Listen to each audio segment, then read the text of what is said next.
Yes, Dhiren sir. बोल. You can proceed, sir. Almost 20 residents has joined, and other ones will join in between. No problem. Yes, sir. You can proceed, Right. sir. Yeah. Good evening, friends. So today we are on the second part of the lecture, and this time we are going to discuss on the assessment of cerebral palsy child.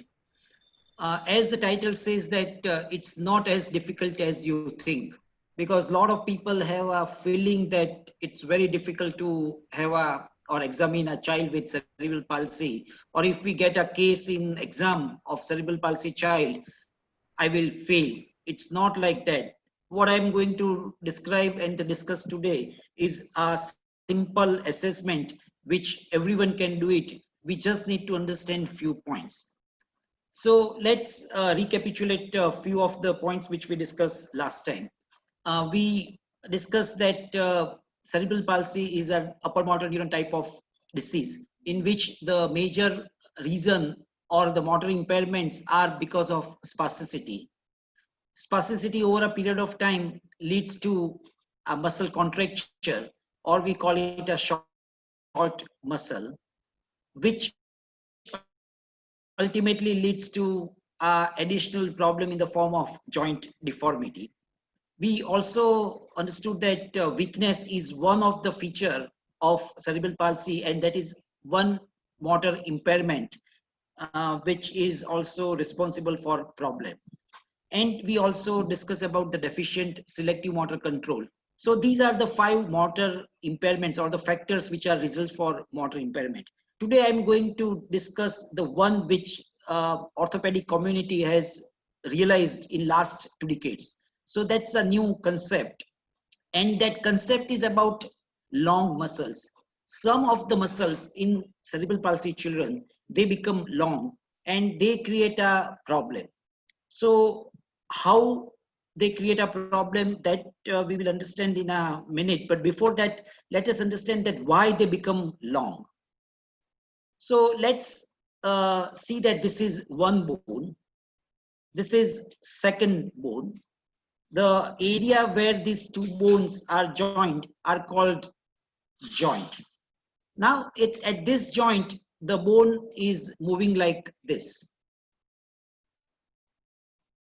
We have a muscle on one side of the joint which is agonist,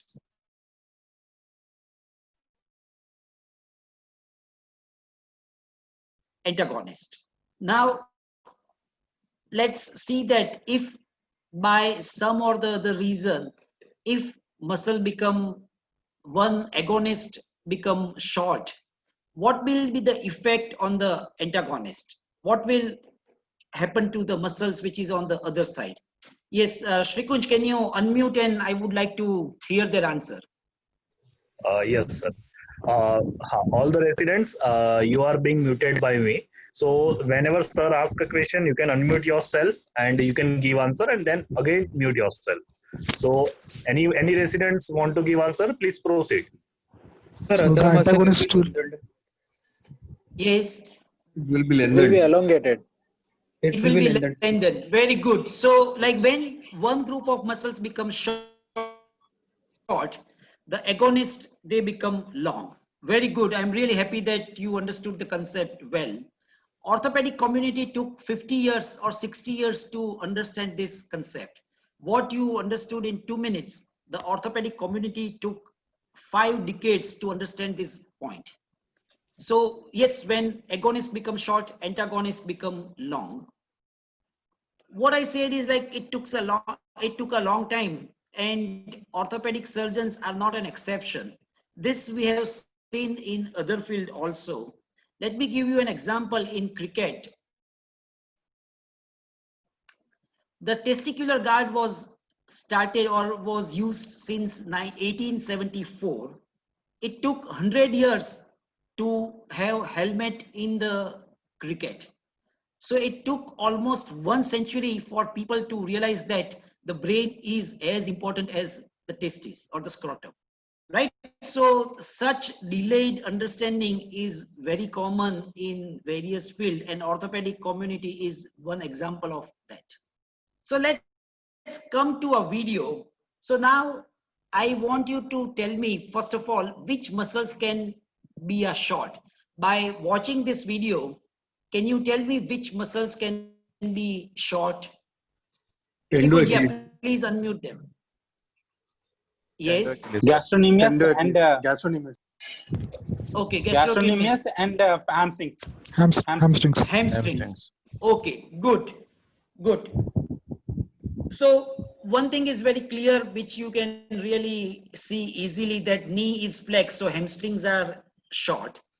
Similarly, ankle is plantar flex, so you can say that gastrosoleus is short.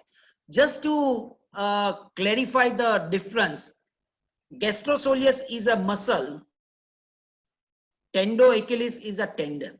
So when you answer like which muscles become short and which does not become short, right? So gastrosoleus and hamstrings. Any other muscles? If you go at higher level, what is the problem at hip? Which muscles can be short? Iliopsoas. Hip flexor, iliopsoas. Hip flexor, Iliopsoas. iliopsoas. Very good. Right. Now, if you look at the right foot, it goes into inversion. Can you tell me like which muscles can be short? Tibialis posterior. Tibialis posterior. Anterior and posterior. Anterior and posterior. Anterior and posterior. Very good. So now from this video, you could make out that these are the muscles which has become short. Okay, so now let's go one step further. And now the same video, the concept you have understood. Now I am asking you a slightly different questions. Which muscles can be long?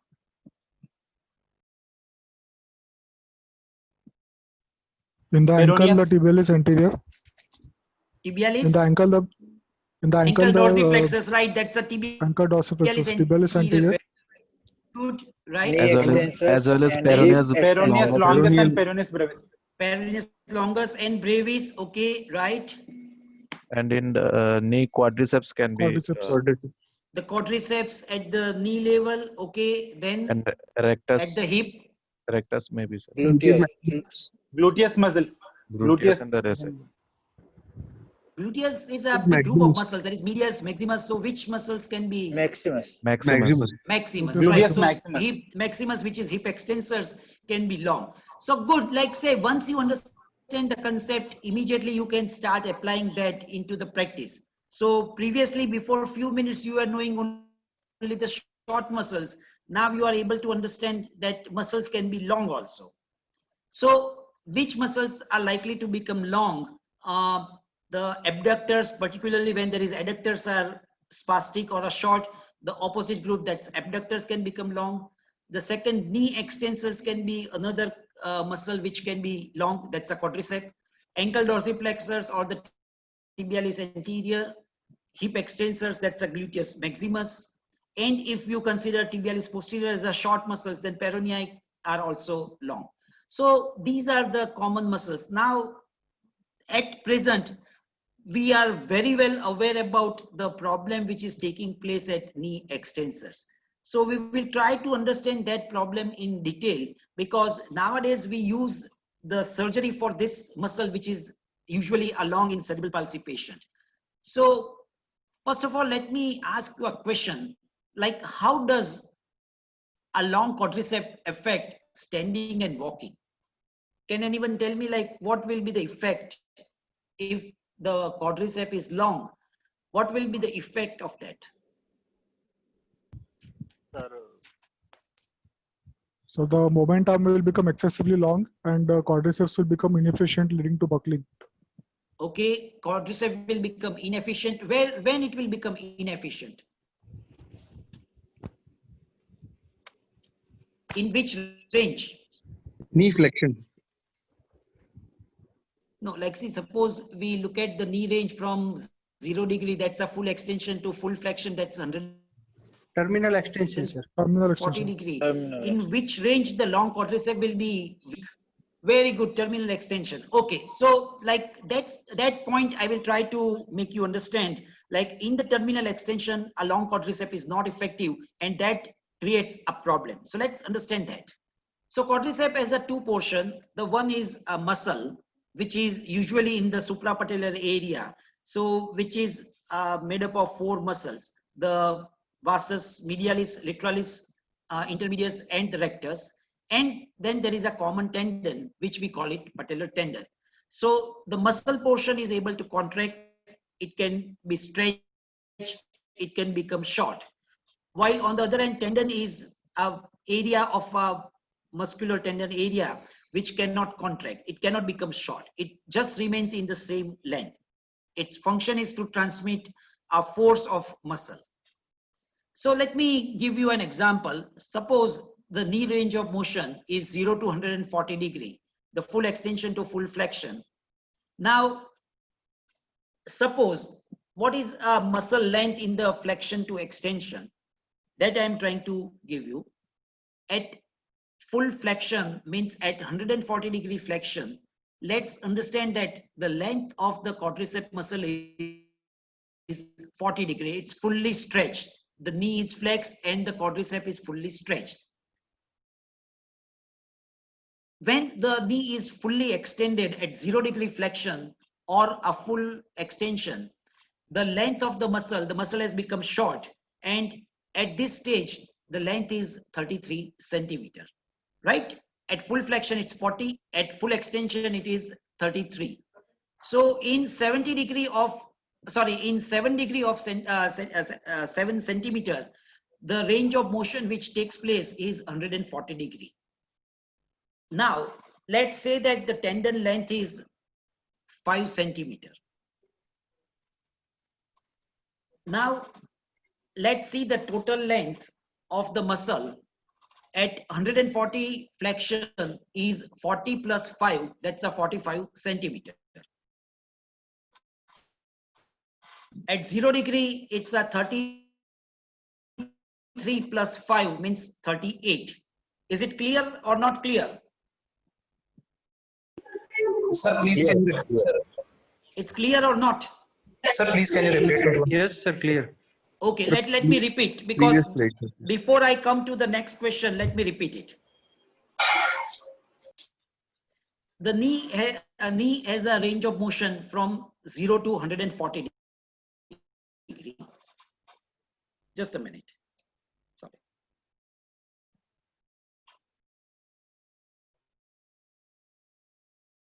I will unmute my mic and then I will.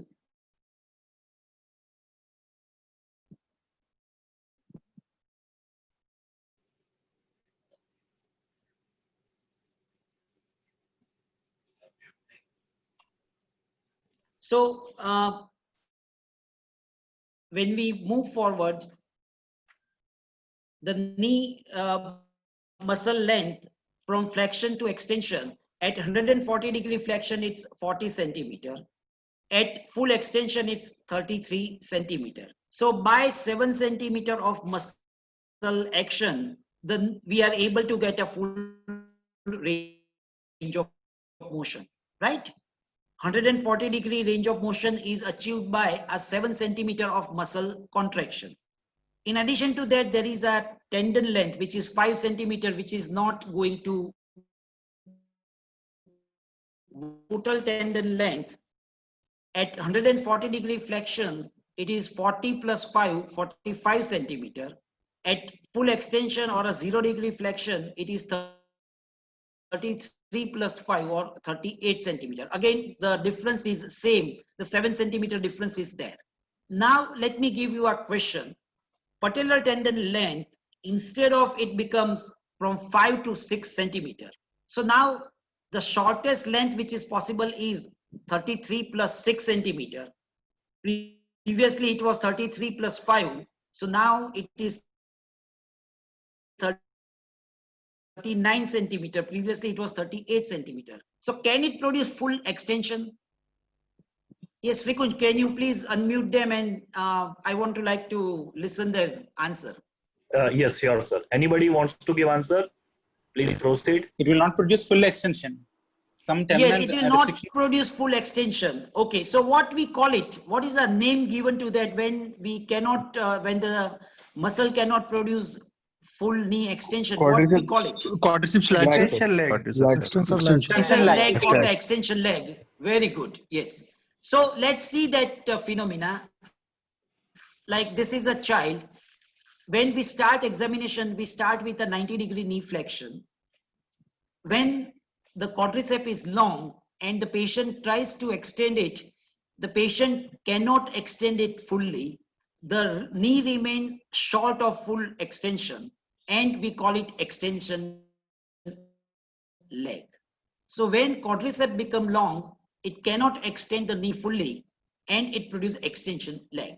Now let's try to understand, if I rotate this body and if I make it upright like this, when this person quadricep is long and when he tries to stand upright, what will be the effect?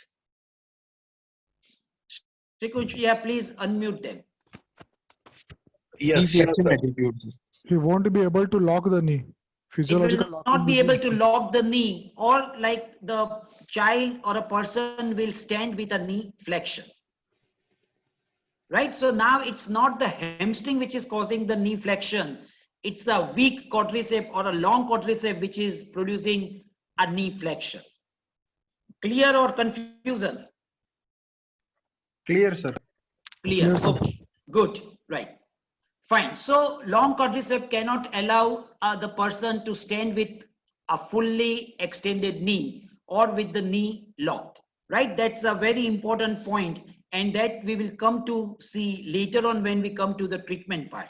So now we have realized that there are 6 factors which leads to a motor impairment: spasticity, short muscles, joint deformity, muscle weakness, deficient selective motor control, and long muscles. Now, before we proceed, let me ask you a simple question. Of this 6, how many we can manage as an orthopedic surgeon?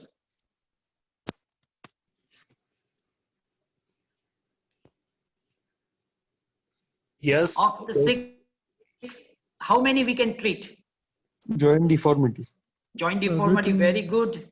Everything Then- except deficient selective motor control can be treated. And also weakness of the muscles. Yes, weakness is usually taken care by physiotherapist, not by orthopedic surgeon. And deficient selective motor control, probably no one really can make a difference, but at least orthopedic surgeon cannot do anything. But remaining 4 things, that's the spasticity, short muscles, joint deformity, and long muscles, definitely we can take care of that. And whatever role they are playing in the abnormal gait, which we can correct, and we can improve the walking. Okay, good. So before we go to the next point, any question related to this? Yes. Anybody who has query, please proceed. Ask the question to sir.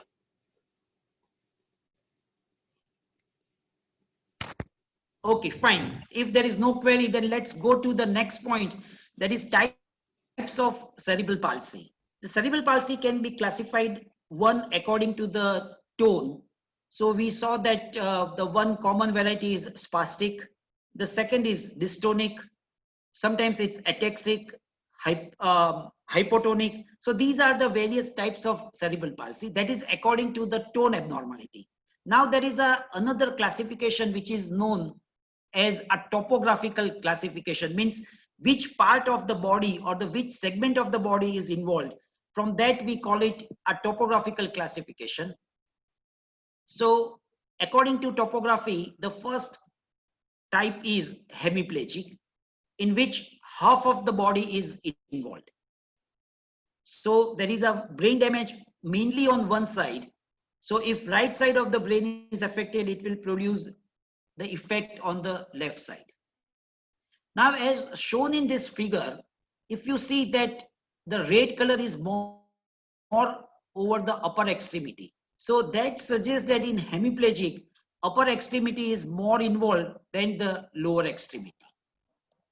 The second type is called a diplegic. In diplegia, there is a bilateral brain involvement, and because of that, there is more involvement of the lower extremity, both lower extremity. There is also involvement of the upper extremity, but it is less compared to the lower extremity. So diplegic children have a major problem of lower extremity that affects standing and walking. Then there is another variety which is called quadriplegic or total body involved variety, in which all four segments of the body are affected. And in addition to that, head and neck is also involved. So that's a very serious variety or a severe variety of cerebral palsy.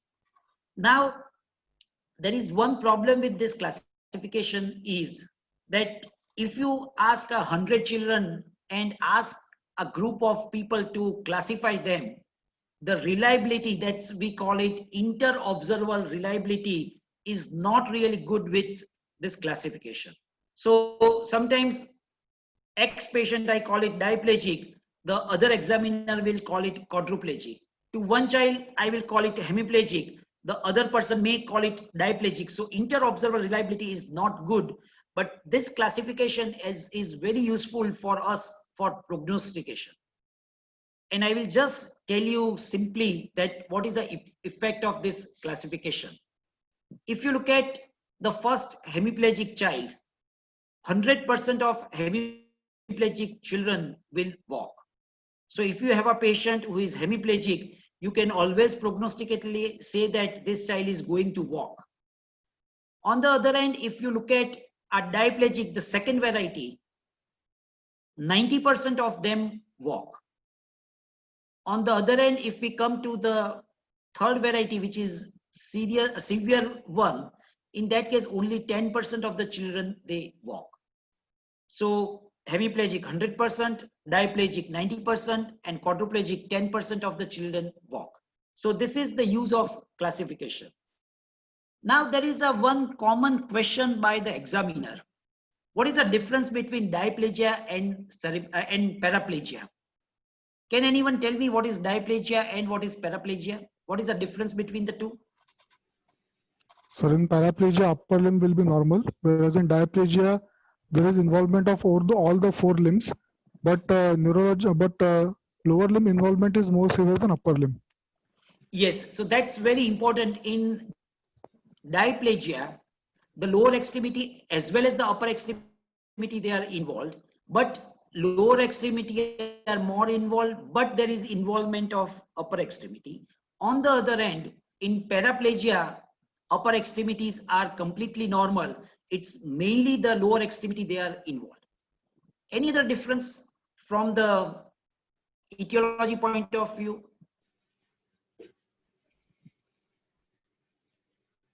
Yes, anybody?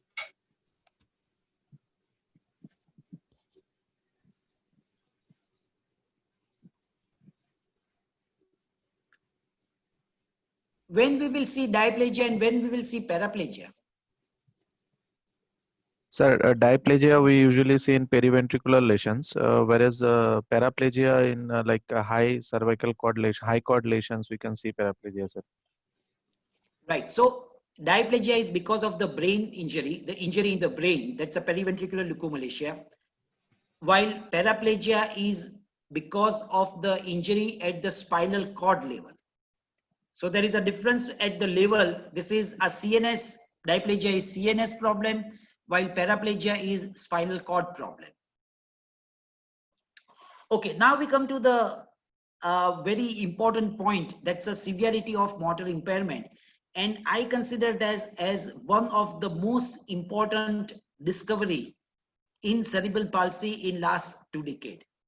This concept became popular in the year 2000, and that has really changed the way we look at the cerebral palsy management. So I will spend some time explaining this concept because it has a very important role in the prognostication. So that concept is called a gross motor function classification system. So what is gross motor? Gross motor is basically a terminology which is used for walking. So in short, you can say that it's a classification system to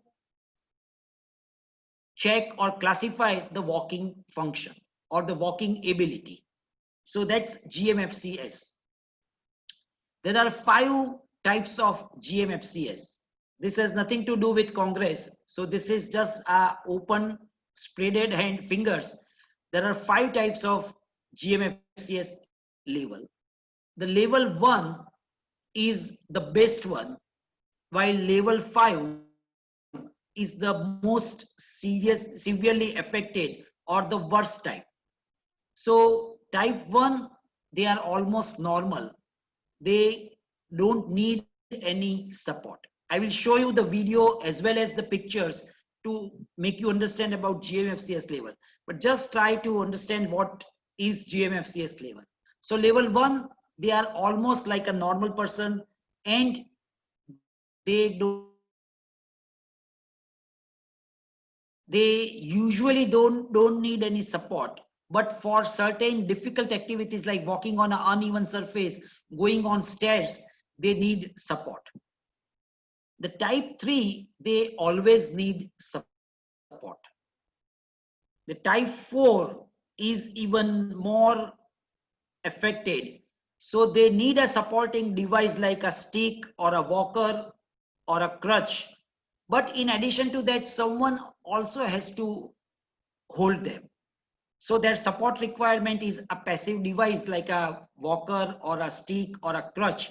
In addition to that, they need some person's help also. And level 5 is they can't walk, means they are non-ambulatory children. So let's understand this 5 level in detail. So level 1, they walk without support. So this is a child. You can see that he is walking independently. His speed is also good, but from the video you can make out that he is not normal. Right? So either they walk slightly slower or their walking is slightly different, but they can walk without support. So that's GMFCS level 1. Level 2, they also walk without support, but for certain difficult activity, they can't do. They can't run, they can't jump, they can't hop. And while walking on an uneven surface or a crowded place or going up or down the stairs, they need support. For level walking, they don't need support, but for uneven surface, for a crowded place like a mall or going up or down the stairs, they need support. So from this video, you can make out that when this person is walking, he is walking without support. But as soon as he has to take a turn, or if he wants to go up and down the stair, he requires some support.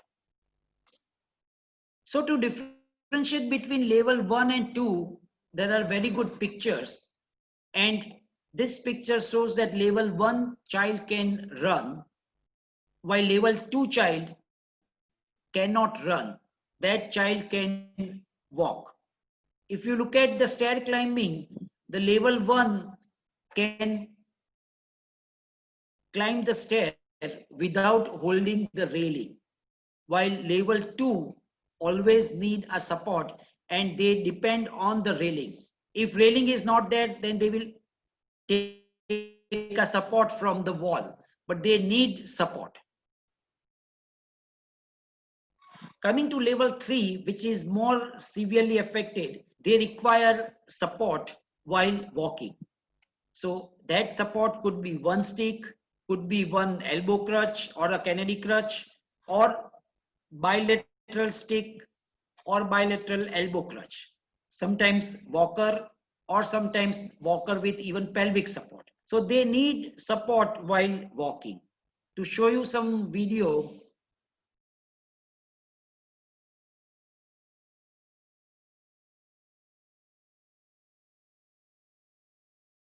right? So she is using 2 sticks for walking. And this person is using a hockey stick or a one stick for support. So both are GMFCS 3. Coming to level 4, it is even more severe and they need supporting device like a walker And in addition to that, they need someone's help. So this video will show you that how the GMFCS level 4, and because are more severely affected, they usually walk at home or at the most in physiotherapy department, but they don't go outside the society. They can't go to the school because their walking is severely affected. So if you look at the picture, the child is holding a walker, but there is a caretaker who is supporting a child. It may be a walker with pelvic support, but in spite of that support, there has to be a caretaker to support that. And this video shows GMFCS level 4. Even though there is a walker or a rollator, the mother and father, they have to support a child.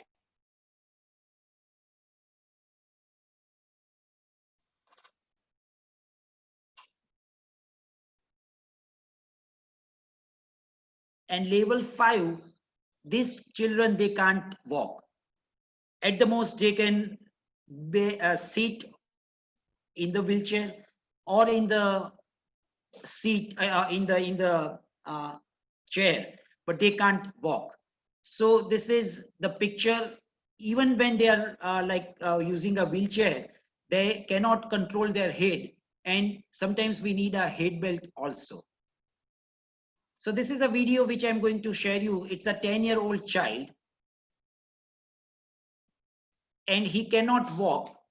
And you can see that there is a difficulty in in sitting also, or even in head control also. He cannot control head adequately.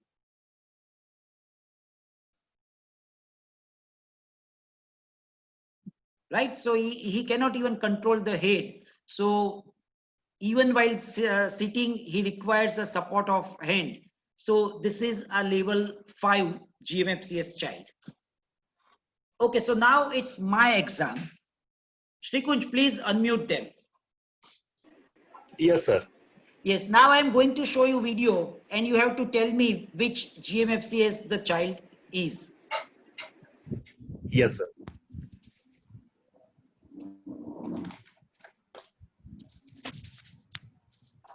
Grade 3. 2, Sir, 3. Grade 3. 3. GMFC. Yes, GMFCS level. 3. Grade It's 3, not 3. 4, 2. 4. It's 4 because if you see the video, it's the person or a girl required someone's support. So someone's support is more than the passive support of a walker. So this is GMFCS 4. Okay.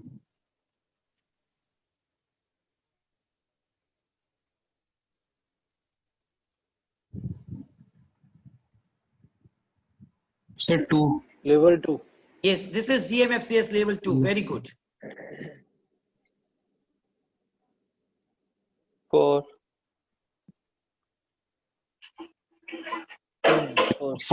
4. 4. So this is GMFCS level 4 because child has to rely on someone's support, right? So it's level 4. Very good.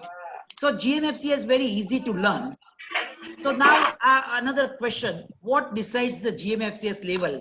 The commitment of family for the treatment, the financial level of a family, the physiotherapy which they carry out, the orthopedic surgery which we carry out, or the extent of brain damage. Extent of brain damage, sir. Right. So GMFC is decided by the extent of brain damage. It's not decided by physiotherapy. It's not decided by the orthopedic surgery which we are going to carry out or which we carry out. It's decided by the extent of brain damage. And this brain damage is the one which we cannot change. Right. So GMFCS level is directly proportionate to the extent of brain damage. Very good. So now the question you will be thinking that how does this help me? Why I am really spending time after GMFCS? So that will be the question in your mind. And now I am coming to the answer to that question, why GMFCS is important for us. GMFCS decides the goal of treatment. the first 3 GMFCS level, that's level 1 to 3, these children are called ambulatory. Means they have a capacity to walk and their treatment is very different.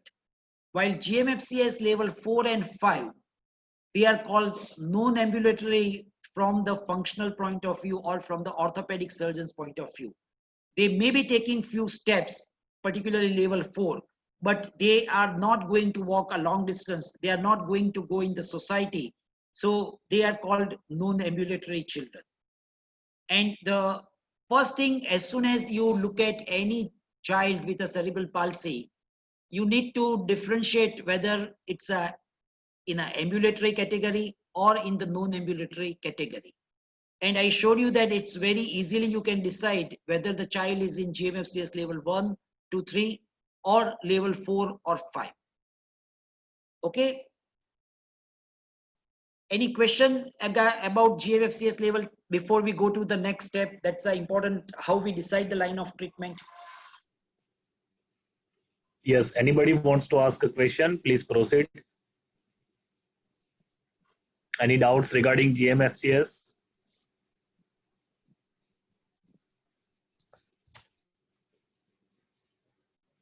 Yes, sir, you can proceed, sir, proceed. But have you unmuted them? Because like no one is asking question. It appears that their microphone is mute. No, sir, they themselves can unmute themselves. It's not Okay. restricted for them. So Okay. they can ask, yes, sir.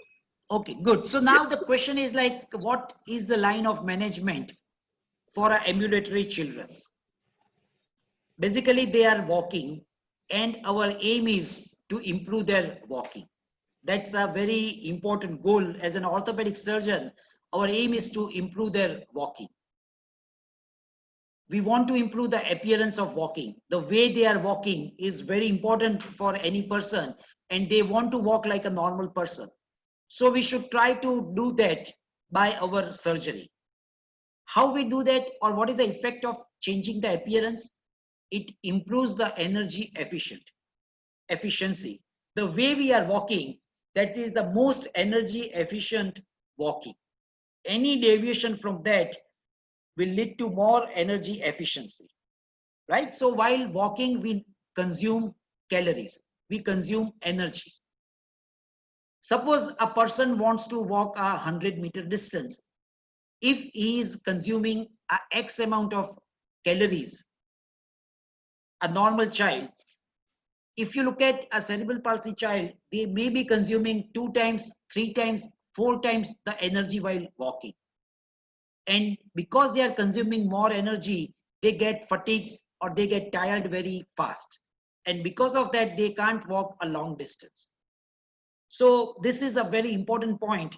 And just to have a different idea about energy efficiency, I shall like to show you one very good video which I like.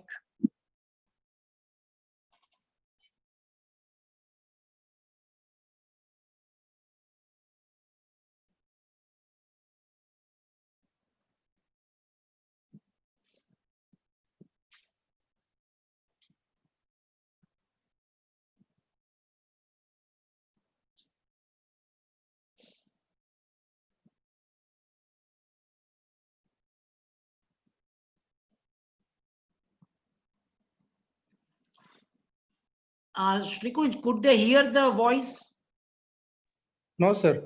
No, sir. No, sir. No, sir. Video's Sorry. voice is not visible, audible. Sorry. Let me do one thing. The stop, just a video settings. Sorry for that. Turn off the video.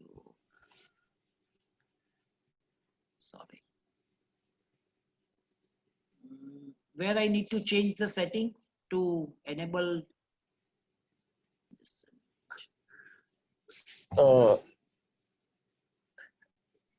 It will be on your laptop's taskbar just below right corner. You can change volume from that, sir.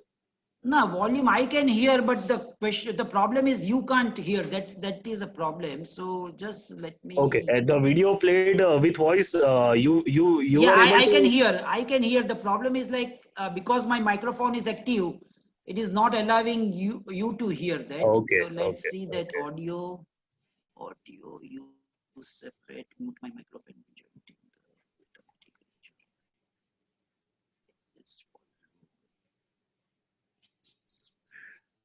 It's an old advertise Yeah. that. Yeah, Yeah. that's a old done. Let's see that same as. कितना देती है? Kitna deti hai, Yeah, yes, kitna that- deti hai. Yeah, exactly. Yes. Let's see that microphone same as system.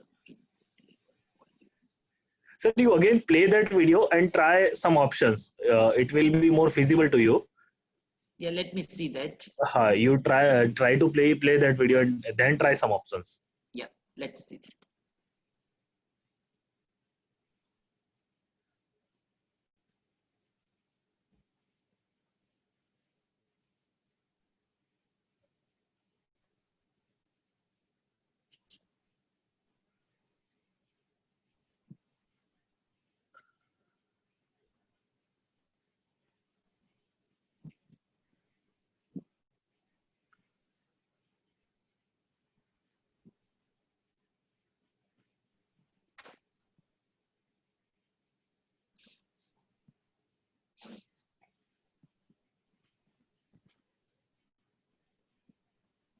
So basically that video was about kitna deti hai. So like the person was asking about the average. The same thing is very important for a cerebral palsy child. We need to understand like how much is the energy efficiency. Now, just I want to ask you a out of syllabus question. How can we decide how much energy the child is consuming?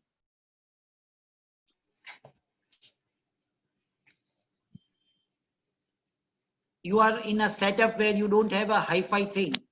So how can you identify like how much is the energy child is consuming? So the child will become tired on walking. Okay, that is one thing. But it could be a psychological reason also of tiring. What else? Number of steps the child can take, the distance he can walk. Okay.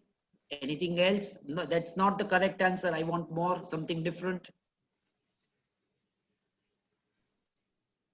Amount of weight food gain is not taken, there even though calories, he's eating good food. Posture of the calorie patient. count.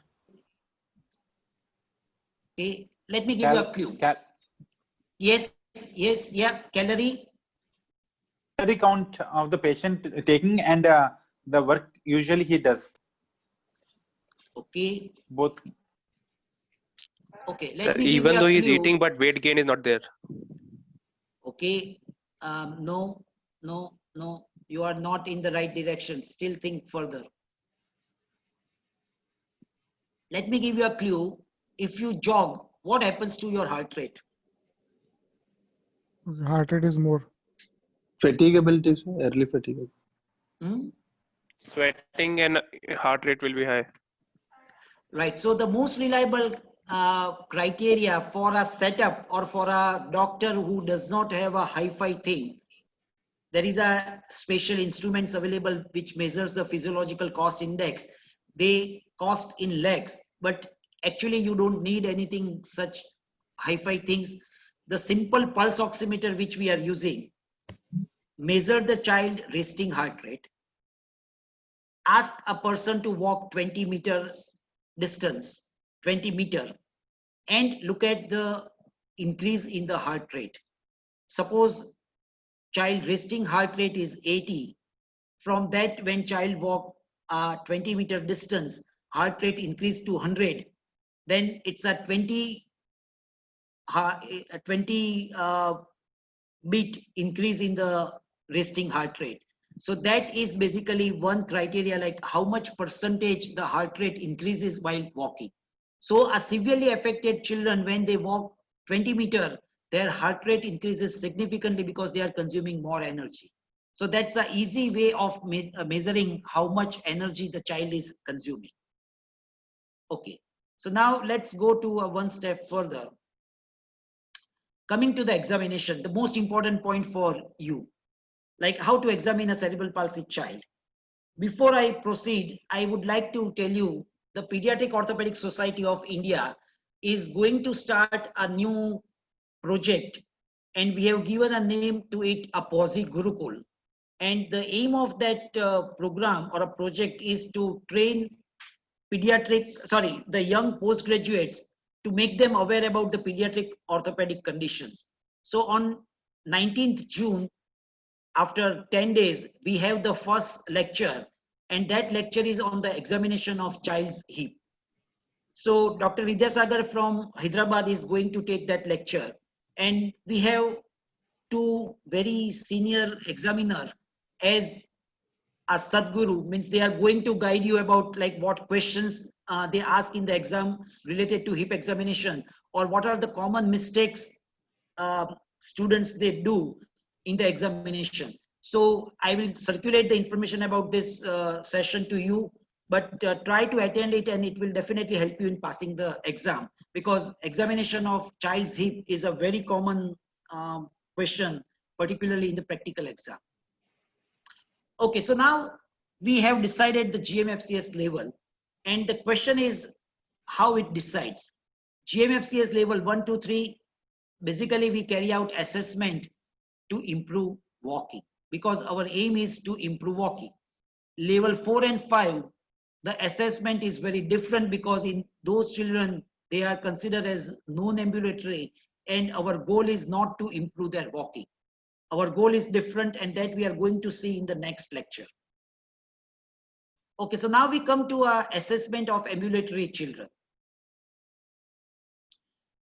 As an orthopedic surgeon, we saw that there are 4 things which we are going to change, or we can change. That's spasticity, short muscles, long muscles, and joint deformity. So whenever we examine a child, we have to assess all these 4. So let's come to the first point, that's how do we examine, or what do we examine in spasticity? First of all, we need to move the joints. For upper extremity, we move the elbow joint. For the lower extremity, we move the knee joint. And we try to look at the spasticity. So that's first thing which we do. The second thing, what Dr. Pachore sir said in the last time, that we need to look at the dip tendon reflex, that's the knee jerk and the ankle jerk. Usually they are exaggerated in a spastic cerebral palsy child. And the second thing is we need to look at the plantar reflex. Usually it's extensor, because it's an upper motor neuron type of pathology. So plantar will be extensor. So these are the 3 points which we need to look at for the assessment of spasticity.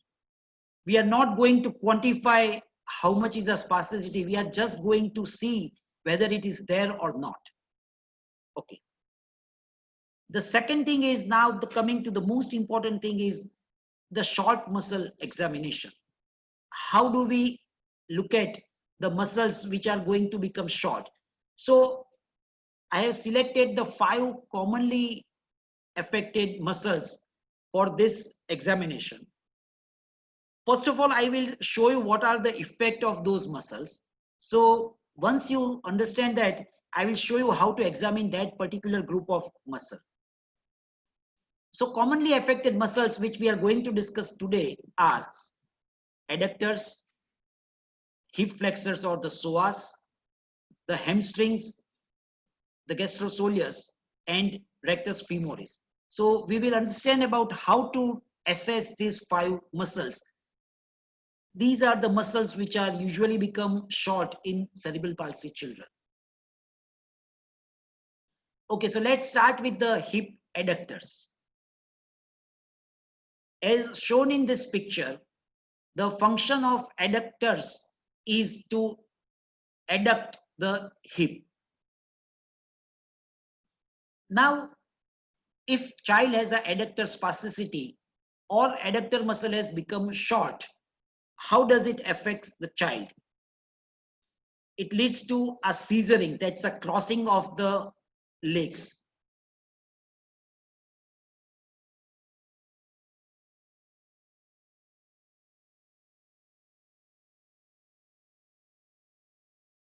He is 4-year-old child and walking with scissoring gait. Okay, so now the question is, how does this scissoring is affecting a child? Shrikun, please unmute and let's have their answer. Yes, sir. Yes, sir. Anybody? Please proceed. So the child will be unable to clear the opposite leg while walking due to Very scissoring. good. Yeah. So if you observe, like when child is walking, child has to first of all stop at every step. Then someone has to correct the step, means someone has to correct the scissoring, and then a child is able to take one step further. Now, what is the problem of stopping at every step? What is the problem of that? Why that is problematic?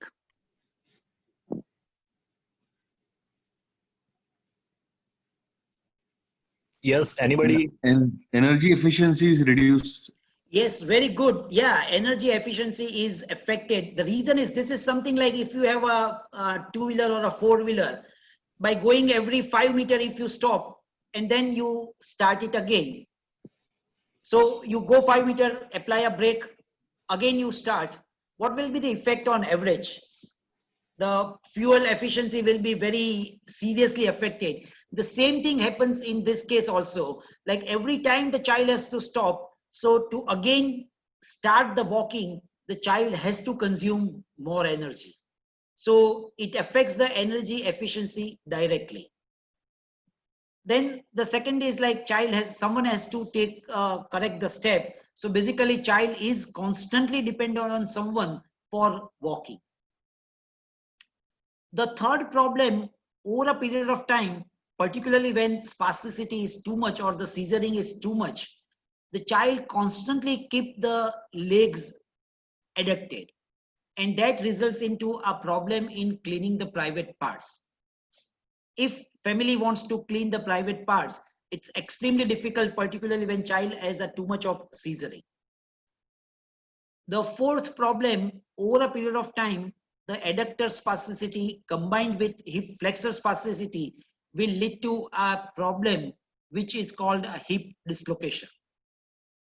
So these are the problem of adductor spasticity. So now we come to the adductors assessment, how to carry out adductors assessment. There are 4 types of adductors. The first 3 are called, the name starts with adductors, that's adductor longus, brevis, and magnus. And then there is a 4th muscle, which is gracilis, which is also functioning as adductors. The 3 adductors, they are monoarticular, while gracilis is biarticular. So how to carry out adductors assessment? It's examined in 2 stages or the 2 steps. The child is examined in a supine position. Hip and knee are extended, and then we abduct the hip, something like this. Hip and knee are extended, child is in a supine position, and once we carry out a maximum abduction, we measure the angle from the midline. So how much abduction is possible on each side is recorded. Once we do this, after that, in the second step, we flex both the knees, and then again we abduct the hips. Like this, hip is extended, but knee is flexed, and then hips are abducted. And we measure the abduction angle. Now question is, how does knee flexion affect the hip abduction? What will be the effect of knee flexion on hip abduction?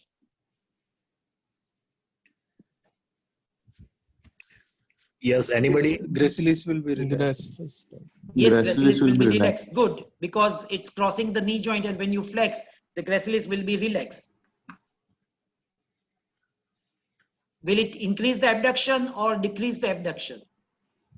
Increase abduction. Increase the abduction. Usually Increase. gracilis, being a biarticular muscle, is affected in cerebral palsy children, and when you flex the knee joint, the gracilis is relaxed, and that allows more hip abduction to take place. So the difference between the abduction in the 2 steps will give you the idea about how much component the gracilis is playing in this particular case. Right. So that was about hip adductors. Any question about that before we go to the next group of muscles, that hip flexors? Yes. Sir, can we do this test in a prone position, sir? We can definitely do it in prone position. No problem with that. No problem. We can do it because we can flex the knee in prone position also. Yes, sir. Yes, Yeah, we can do that. yes. The only reason why I don't like personally is like, because when you keep a child in a prone position, child is always worried like what you are going to do, because child is facing towards the bed, so he cannot see what you are doing. So on the other hand, if child is supine, then child can see everything what you are doing and you can communicate with child. So I prefer a supine position. But yes, if you want to do it in prone, definitely you can do it in prone. No problem with that. You will get equally good result. Okay. Okay. Dhiren, these patients who are seizure gait, it is very difficult to abduct them, and if you stimulate them more, they more become adductor spasm more. So you have to relax them and probably sometime ask them if there is a possibility to do little bit of active abduction, ask them and cooperate them, and they start abducting gradually. Otherwise, it's very difficult, because once you start stimulating them, much more adductor spasm will take place. Exactly. So that's a very practical point. Like whenever you examine a cerebral palsy child, make them relax. Try to take them into confidence, because otherwise, if you like try to become rude, if you try to become slightly increase your like volume, they get frightened and their tone increases, and that will not give you the correct judgment. So it's very important that you make the child comfortable, so that their tone is less, their spasticity goes down, and that will allow you to examine the child in a better way. So that's a very important practical point. Okay. Okay, so now we go to the next muscle, that hip flexors. So short hip flexors will be affected directly as a fixed flexion deformity of the hip. So let's see that this is a normal muscle, hip flexors. There are two muscles involved in that, iliopsoas. Iliacus is basically a monoarticular muscle, while psoas is a biarticular muscle because it starts from the lumbar spine. So it crosses the lumbosacral joint, means the lumbar spine as well as the hip joint. So psoas is a biarticular muscle, iliacus is a monoarticular muscle. When this muscle is spastic or short, it leads to a hip flexion. When you try to bring that elevated femur or a thigh parallel to the bed, it will lead to an increased lumbar lordosis. So try to look at this way. Here the spine is touching the bed or it's flat, but the thigh is elevated. And when you make it straight, the thigh is now touching the bed, but lumbar spine is now curved. There is increased lumbar lordosis. When these children, when they stand, the pelvis is tilted anteriorly, so that's called anterior pelvic tilt. And the another sign is their abdomen is protruding out or anteriorly because of the anterior pelvic tilt. There is nothing of obesity, but because of the pelvic tilt, their abdomen is also protruding anteriorly. So this is the effect of hip flexors. So basically, again, to highlight, when the thigh is parallel to the bed, there is an increased lumbar lordosis, and when we flex the hip, the lordosis disappear. How do we detect hip flexion deformity? I am sure that you know this very well. Yes, anybody please proceed. Thomas's test. Very good. Thomas's test. Can anyone describe what we do it in Thomas test?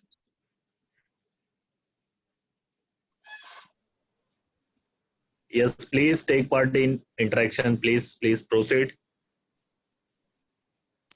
So in Thomas test, the first step is to obliterate the lumbar lordosis by the examiner insinuates his hand below the lumbar lordosis and obliterates the lumbar lordosis by flexing the opposite hip. After obliterating the lumbar lordosis, the fixed flexion deformity in the hip becomes manifested, and then the examiner gently extends that hip to reveal the true fixed flexion deformity. Okay, very good. So what you said exactly, I'm going to show you with the picture.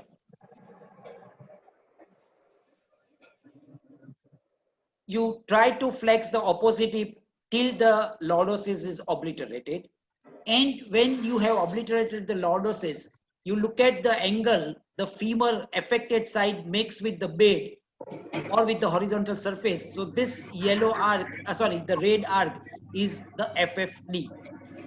Now the question, I want to ask you two questions. Why do we flex the opposite hip?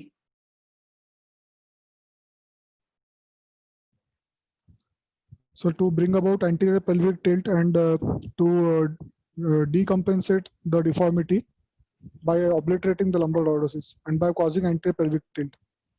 How does it reduces the lordosis?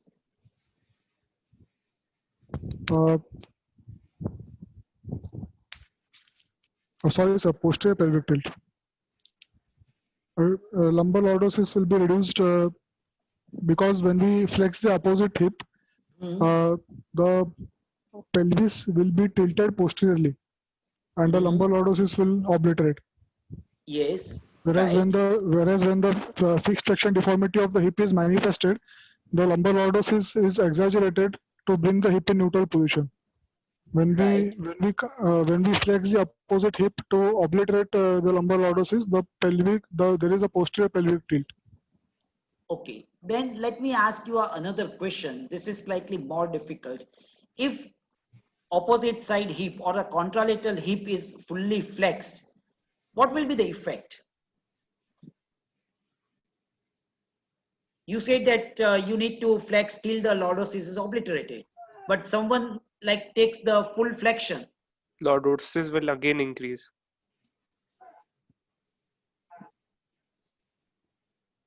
No, that's not the correct answer. There will be loss of pelvis. Lordosis will be completely lost. So there will be increased fixed flexion deformity. How? So The pelvic fixed tilt flexion will be there, sir. As the ischium because will be of the posterior lifted with over exaggeration of the deformities. Okay, more so exaggeration of the deformity will be present. Okay, yes, exactly. You are right. So now let's see that with figure. When you fully flex the hip, as you show it like the pink hip, the opposite side hip is fully flexed. That will tilt the pelvis posteriorly. So lordosis is not obliterated, but on the other end, it's in the reverse direction. Now, if you see the lordosis is completely lost, it's not straight, it is bent in other direction. And effect of that is because now pelvis is tilted posteriorly, it exaggerates the flexion deformity. So if you flex or overflex the contralateral hip, it will lead to exaggeration of the affected side and will show you that there is a more fixed flexion deformity. Good. So overflexion of the contralateral hip leads to a wrong assessment of the hip FFD. Okay, so that was about flexors. So we saw about adductors, we saw about flexors. Now we come to the very common group, or that's hamstring muscles. Shrikun, shall we continue, or already we are 1 hour and 5 minutes? Sir, from our side, you can continue, sir. It's according to your feasibility, sir. Yeah, but what about their mental capacity? Are they really in a receptive mood, or still they are tired? Sir, Yeah, continue, let's ask them. What do you say? The other residents, I want to hear from you. Continue, sir. Continue, sir, please. Okay, right. Okay. Please proceed, sir, please. Yeah. Dhiren, if they have to have a bilateral now, how do they examine the bilateral hip flexion deformity? Okay, so there is a very good question from Sir. Sir, can you please repeat the question? Suppose there is a bilateral problem. Yeah. How do you examine the hip?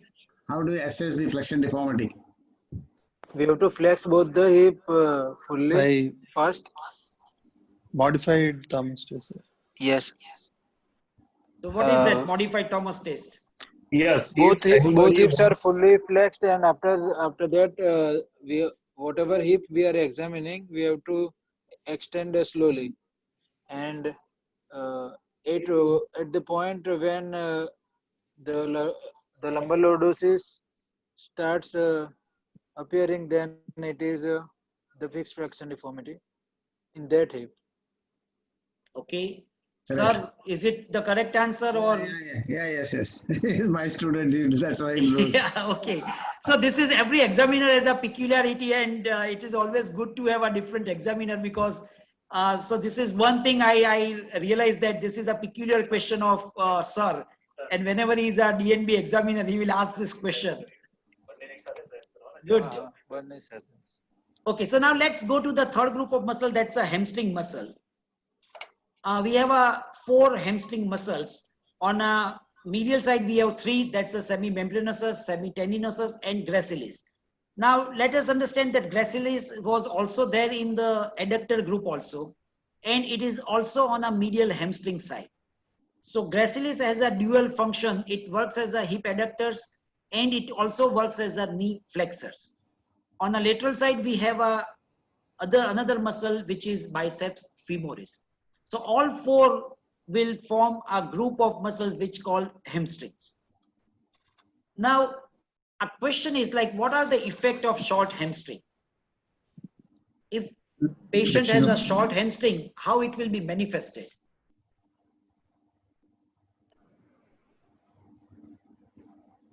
So while walking, there will be crouch in the knee. Crouch gait. There will be crouch gait. Okay, then knee will be flexed. knee will be flexed, right? Okay, fine. These are the very late sign. The side, the effect which we see that we are going to see in this animation. Someone has draw something on this. Can we remove it?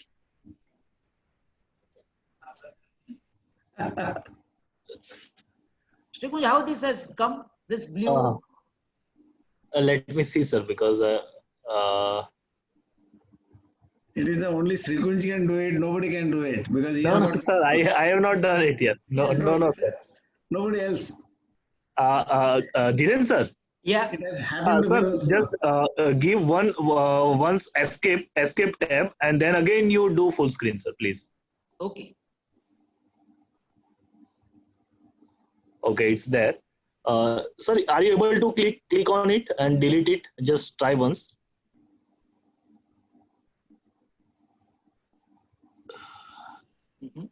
No. Because from my screen, I'm not able to do anything, sir. Okay, fine. Let me see from here. So now I have to go for the slide show from the current slide. Custom from the current slide. No. Just a minute. You are setting the screen.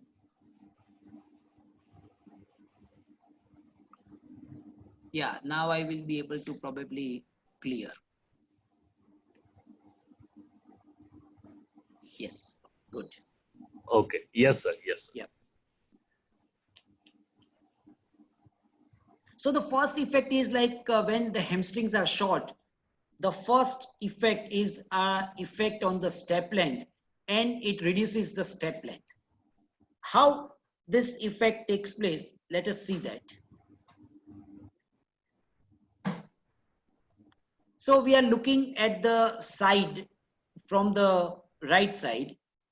We are considering the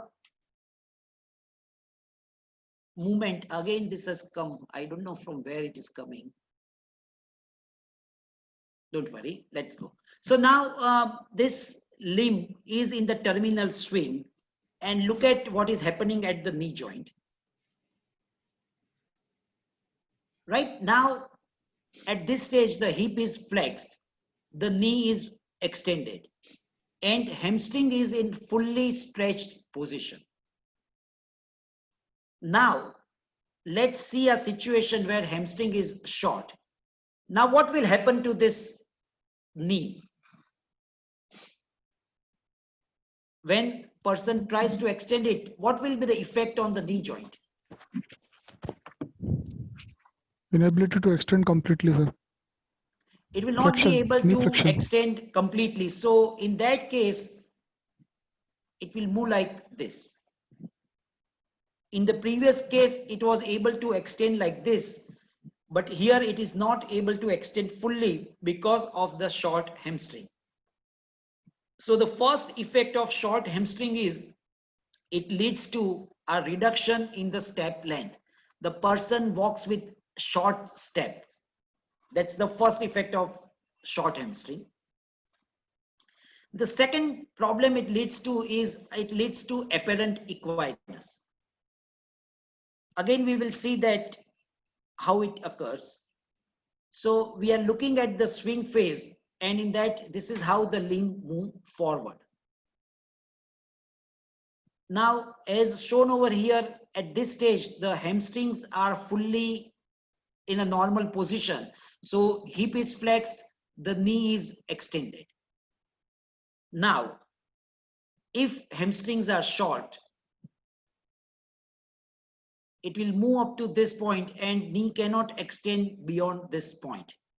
Now, if you look at the ankle joint is in neutral position, but if you look at it, appears that the foot is in equinus, right? So this is called an apparent equinus. So this is the second effect of hamstring shortening. It is called apparent because ankle joint is in neutral position, but it appears that it is flexed or it is in equinus. The third problem is like when a child is sitting with knee extended, because hamstrings are short, the pelvis will tilt posteriorly. And when this child will sit, the child will sit with a round back. Because pelvis cannot become upright and spine cannot remain straight, because of the posteriorly tilted pelvis, it will be a round back. And the fourth one is what you said, that the person will stand with the knee flexion. So that's the last effect which we see in a patient with cerebral palsy. So hamstrings shortening has a 4 effect. It leads to the reduction in the step length, apparent equinus, round back while sitting, and lastly, the person will have a knee flexion while standing. How do we assess the hamstring length?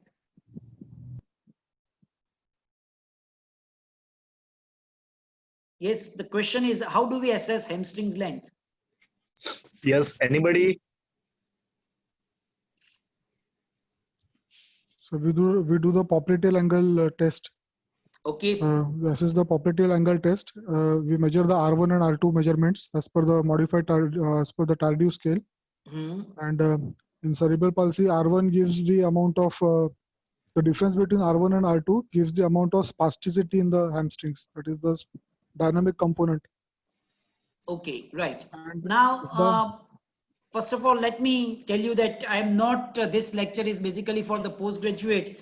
So I am not going to take you into so much of depth of R1 and R2 and spasticity and contracture component, because that will really confuse you.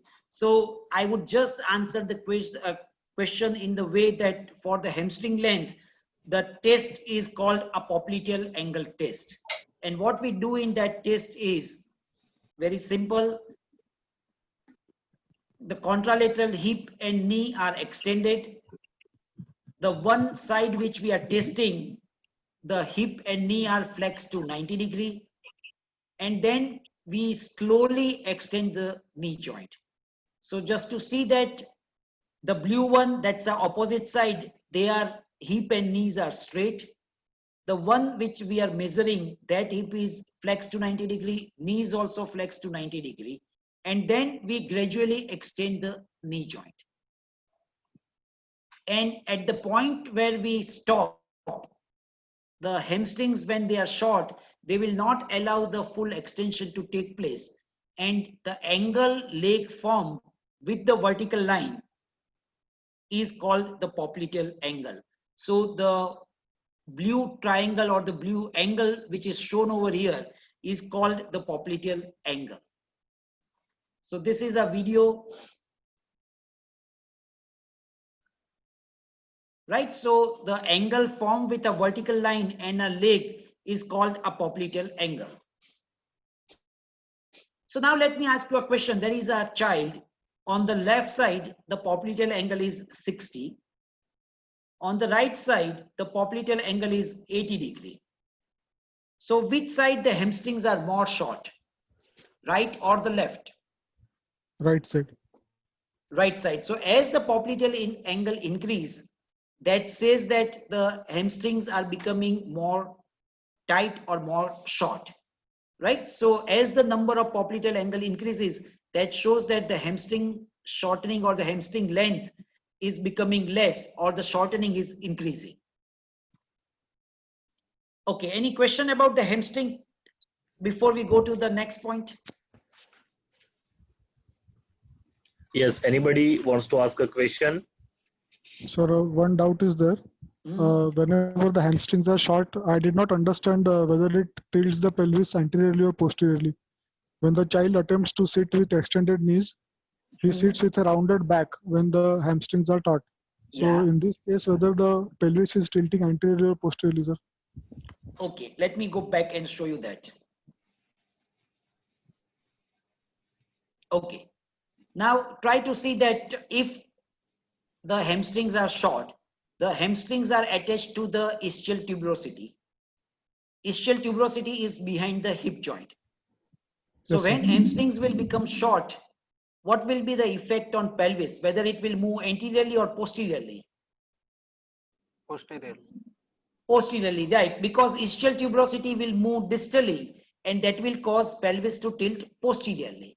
So now when pelvis tilts posteriorly, the lumbar spine will have a reverse lordosis or a round back.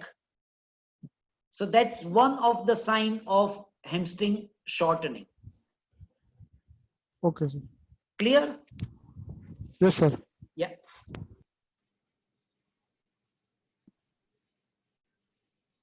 Okay, now we come to the another and the most commonly affected muscle in cerebral palsy, that's the gastrosoleus. So again, we are trying to understand what are the effect of gastrosoleus shortening. The first effect is like when the gastrosoleus are short, the child walks with equinus. That's the first effect. Now the question is why we are really worried about equinus. What are the problem with equinus? Recurvatum gait. Recurvatum gait, okay, then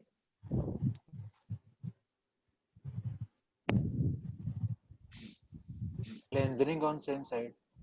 lengthening on the same side, okay, but if it's a unilateral, then it's a problem. It's a bilateral, then there will be lengthening on both the side. So that's not a big issue. What else? Balance is low in equinus. Yes, And basically when we are standing on our foot, when the whole foot is touching, the base of support is more.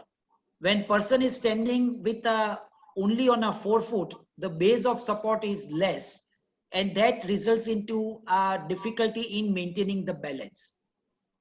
Right? So that's one problem. What else?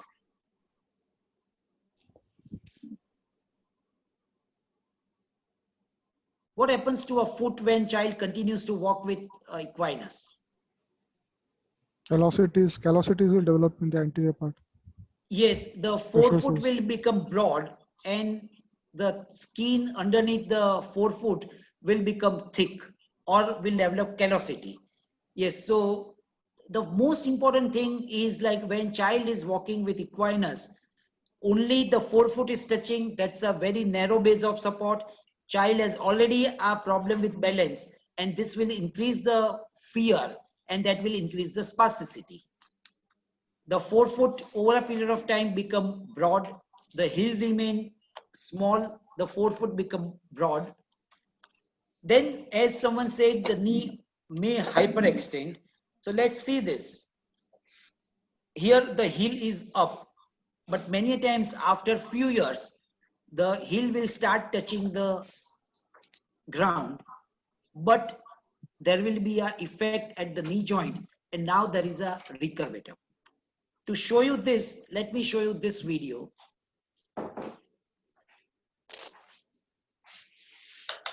This child has a primary problem of equinus, and that results into a knee recurvatum.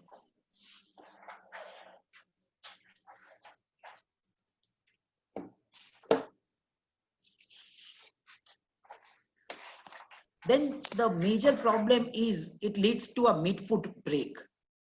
So let me explain you what is that. When child is small, body weight is less, the child is able to stand on the forefoot. And because of that, the heel remain up.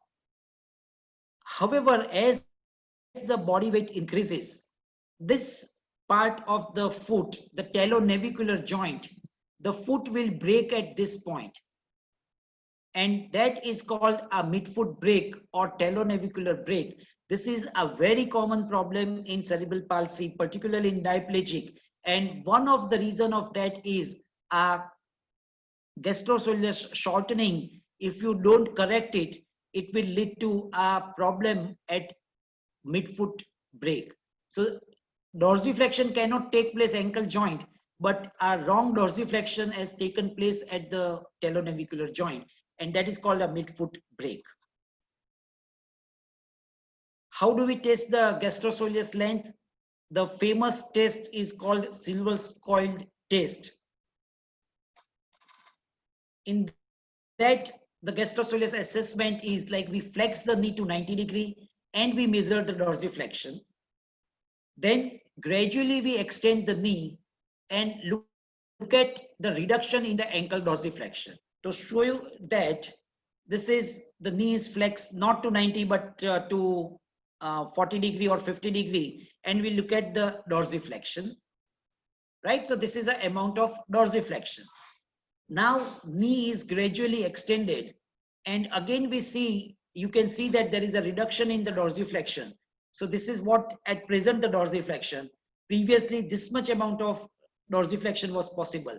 So now this much yellow is the angle which is showing a reduction in the length. Why there is a reduction in the gastrosoleus, the dorsiflexion?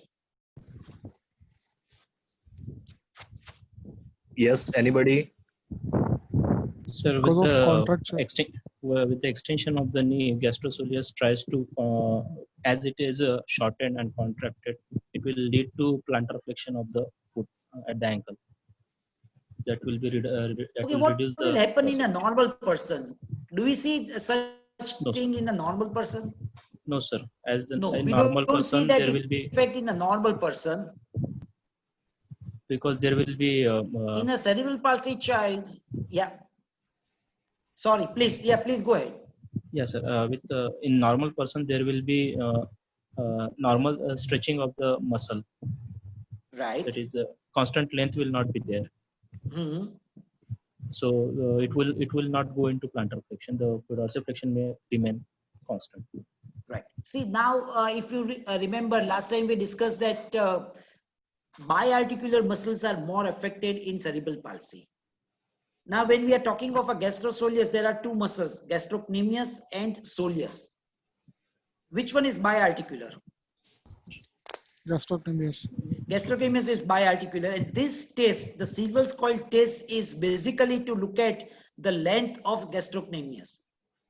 So when we examine the step 1, the knee is flexed to 90 degrees. At that stage, gastrocnemius is completely relaxed. As we extend the knee, now gastrocnemius will become tight, and it will lead to a reduction in the dorsiflexion. So basically, this test is to look at the length of gastrocnemius, which is usually affected in cerebral palsy. Okay, now we come to the last muscle, that's the rectus femoris. Yes, any question? Sir, how is midfoot break different from CVT or rock bottom? Okay, how the midfoot break is different than the rocker bottom foot? Okay, a very good question.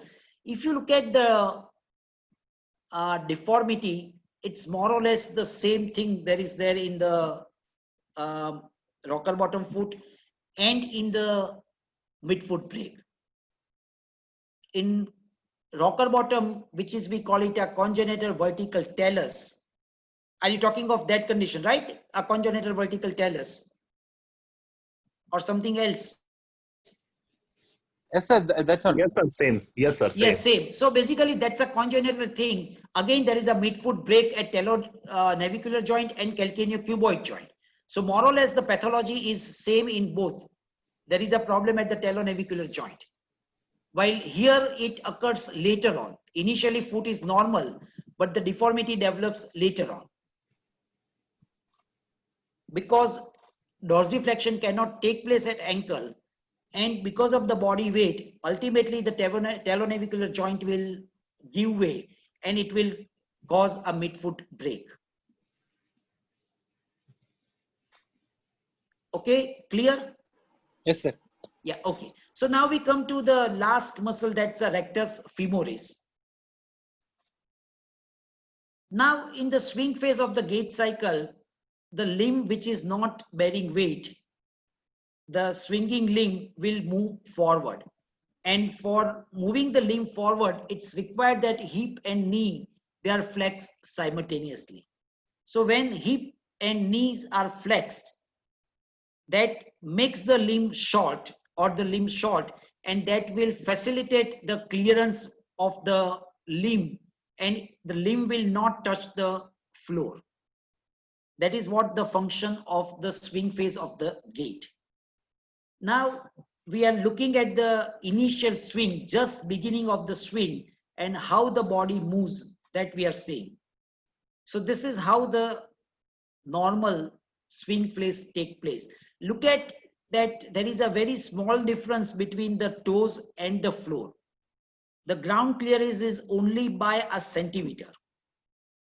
And it's very important that both hip and knee are flexed enough so that foot becomes short and ground can clear, or the limb can clear the ground. Now, both hip and knee are flexed simultaneously. Now there is an interesting muscle that the rectus is basically flex the hip and extend the knee. So if you look at here, both hip and knees are flexing, but the rectus is in the front.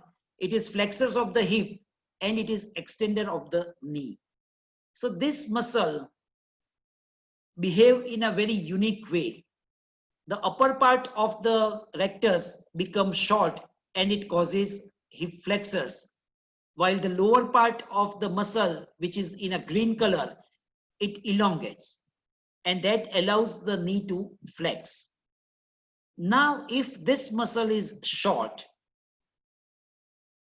the question is like, how does it affect the gait?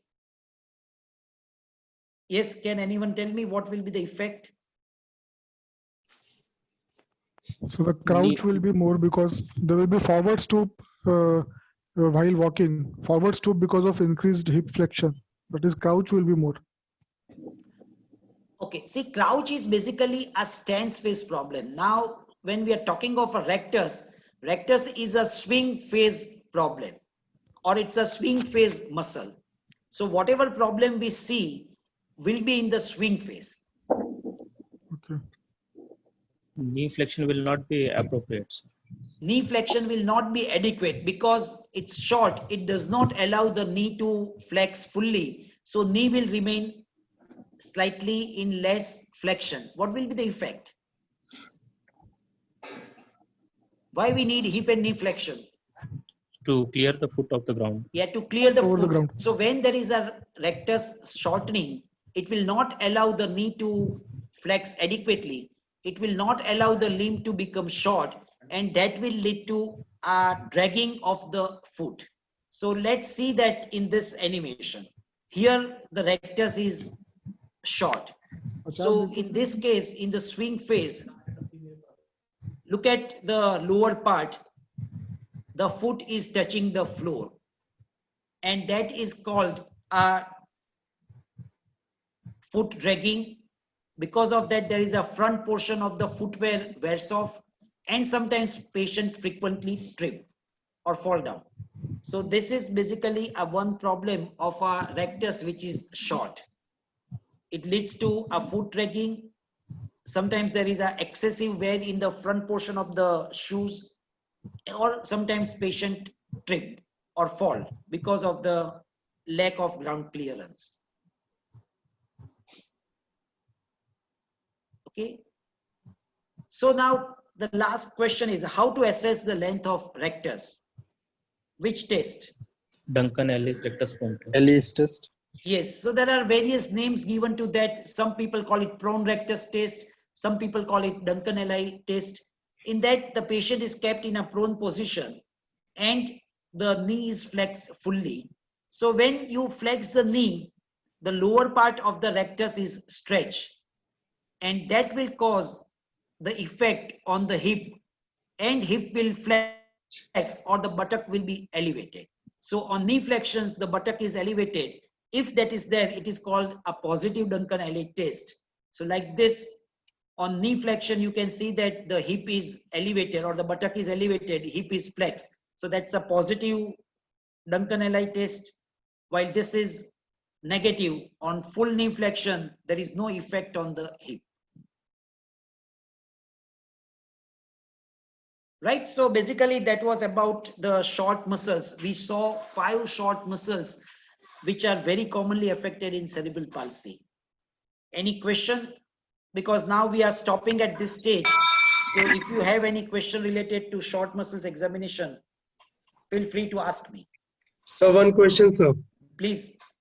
Sir, as you said of Silverskirt's test, basically it checks the gastrocnemius length, right? So I would like to ask, sir, as you said initially, the first muscle of the hip adductors. So in that, basically we check of the gracilis muscle, sir, because what will be the inference of the test, sir, on flexing the knee, if the abduction increases, that means the gracilis is relaxed, and that means you are able to abduct more hip. So yes. Are we checking by that the gracilis muscle, which is biarticular? Okay, a very good question. So first of all, like see, almost if you see all muscles or all the tests have a 2-part, right? So like for the adductors, when we are looking, the first is with the knee extended, we are abducting the hip. The second part, when we are flexing the hip, we are relaxing the gracilis, and we look at the difference. Yes, sir. The difference is telling us about the gracilis component. Okay. Then whatever abduction is there, that tells us about adductors. So the difference is for the gracilis, the amount of abduction is for the adductors. Got it? Sir, Clear not or not clear? Not exactly, sir. Okay, let me give you a hypothetical situation. Yes, we are sir. examining the child with a hip and knee extended. Yes, sir. On that, abduction is 30 degree on both the side, 30 degree on the right, 30 degree on the left. Okay, now we flex the knee joint, and abduction is possible from 30 to 40. Right? Okay. Yes, so sir. That 10 degree difference is by gracilis. Okay. But the 40 degree abduction is telling us about the adductor's length. Okay. Right? How much is a normal abduction? 45 or 50 degree in a children. Yes, sir.